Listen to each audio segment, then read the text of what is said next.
తెలంగాణలో senior IAS అధికారి Rizvi VRS వ్యవహారంపై హాట్ డిబేట్ జరుగుతుంది. రిజ్వీపై మంత్రి జూపల్లి కృష్ణారావు రాసిన లేఖతో వివాదం తారస్థాయికి చేరింది. మంత్రి జూపల్లికి ఐఏఎస్ రిజ్వీకి ముందు నుంచే పొసగడం లేదా? రిజ్వీ వీఆర్ఎస్కు మంత్రి జూపల్లి కారణమా? తన శాఖ అధికారిపై జూపల్లి చేసిన ఆరోపణలో నిజమెంత? 8 ఏళ్ల సర్వీసును రిజ్వీ ఎందుకు వదులుకున్నారు? Take a look. కాంగ్రెస్ పాలిత తెలంగాణ ప్రభుత్వంలో రోజుకో వివాదం తెరమీదికి వస్తోంది. నిన్నటి వరకు కొందరు మంత్రుల మధ్య ఆధిపత్య పోరు సాగింది. ఇప్పుడు మంత్రులు ఐఏఎస్ అధికారుల మధ్య ఫైట్ నడుస్తోంది. ఎక్సైజ్ శాఖ మంత్రి జూపల్లి కృష్ణారావు, ఆ శాఖ ప్రిన్సిపల్ సెక్రటరీ రిజ్వీ వ్యవహారంపై రాజకీయ వర్గాల్లో, అధికార వర్గాల్లో తీవ్ర చర్చ జరుగుతోంది. 8 సంవత్సరాల సర్వీస్ ఉన్నప్పటికీ సీనియర్ ఐఏఎస్ అధికారి సయ్యద్ అలీ ముర్తజా రిజ్వీ వాలంటరీ రిటైర్మెంట్ తీసుకోవటం తీవ్ర చర్చకు దారితీసింది. అయితే రిజ్వీపై సంచలన ఆరోపణలు చేస్తూ మంత్రి జూపల్లి కృష్ణారావు ప్రభుత్వ ప్రధాన కార్యదర్శికి రాసిన లేఖ బయటకు రావడంతో వీరిద్దరి మధ్య విభేదాలు రచ్చకెక్కాయి. మంత్రి జూపల్లి సీఎస్ కు రాసిన లేఖలో తన ఆదేశాలను రిజ్వీ వరుసగా ధిక్కరించినట్లు ఫిర్యాదు చేశారు. 11 ఏళ్లుగా ఒకే కంపెనీకి హోలోగ్రామ్ టెండర్ కొనసాగుతోందని, కొత్త టెండర్లు పిలవాలన్న తన ఆదేశాలు లెక్క చేయలేదన్నారు మంత్రి జూపల్లి. బీకేఆర్ హోటల్స్ కేసులో, చిట్టి సృజన్ కేసులో తన సూచనల్ని రిజ్వీ పెడచెవిన పెట్టారని మంత్రి ఆగ్రహం వ్యక్తం చేశారు. రిజ్వీ కారణంగా ప్రభుత్వ ఖజానాకు భారీ నష్టం జరిగిందని తెలిపారు.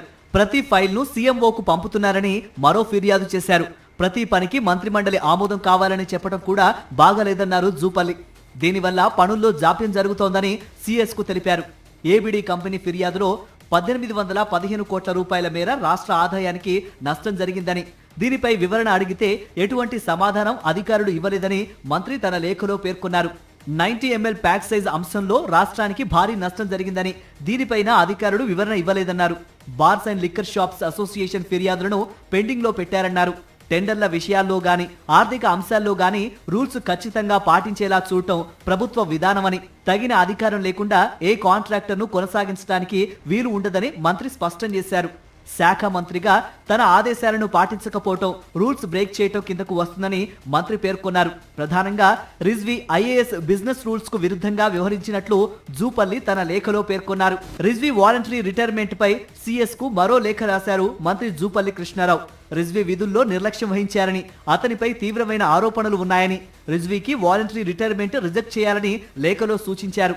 రిజ్వీ గురించి ఈ నెల 11వ తేదీన ఒక లేఖ, 22వ తేదీన మరోసారి లేఖ రాశారు. అయితే రిజ్వీ వాలంటరీ రిటైర్మెంట్ ను ప్రభుత్వం ఇప్పటికే ఆమోదించింది. ఈ నెల 31వ తేదీన ఆయన వీఆర్ఎస్ అమల్లోకి రానుంది. ఇదిలా ఉంటే డిప్యూటీ సీఎం బట్టి విక్రమార్కతో ఎక్సైజ్ మంత్రి జూపల్లి కృష్ణారావు భేటీ అయ్యారు. మంత్రితో పాటు ఎక్సైజ్ శాఖ అధికారులు డిప్యూటీ సీఎం కు రిజ్వీ అంశాన్ని వివరించినట్లు సమాచారం. రిజ్వీ మాత్రం మంత్రి జూపల్లి ఆరోపణలపై స్పందించలేదు. తనకు ఓ ప్రైవేటు కంపెనీ నుంచి భారీ ఆఫర్ రావడంతో ఐఏఎస్ ఉద్యోగం నుంచి స్వచ్ఛందంగా తప్పుకుంటున్నట్లు సమాచారం.